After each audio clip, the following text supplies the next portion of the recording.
కీర్తన చదువుతుండగా నాతో పాటు చదవండి.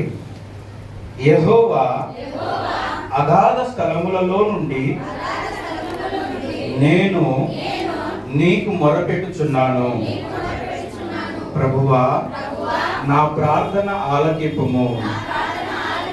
నీ చెవి యొగ్గి నా ఆర్తధ్వని వినుము. యెహోవా, నీవు దోషములను కనిపెట్టి చూచిన ఎడల ప్రభువా ఎవడు నిలువగలడు? అయినను జనులు నీయందు భయభక్తులు నిలుపునట్లు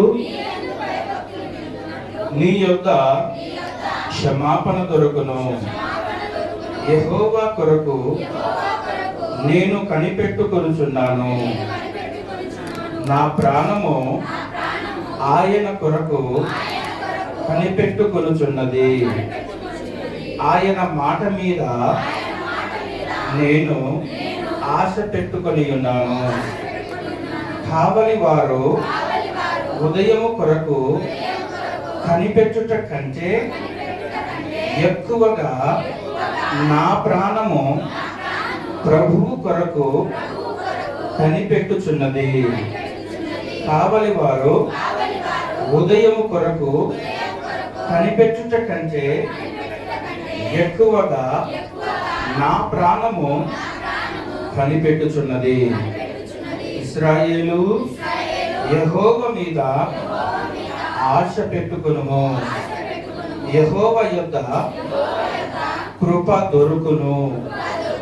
ఆయన యొద్ద సంపూర్ణ విమోచన దొరుకును. ఇశ్రాయేలీయుల దోషములన్నిటి నుండి ఆయన వారిని విమోచించును. ఇచ్చి మాటలు మనందరి వీటిలో దేవుడు దీవించును గాక. అందరం మోకరించినట్లయితే ప్రార్థన చేసుకుందాం ప్రభు సన్నిధానంలో.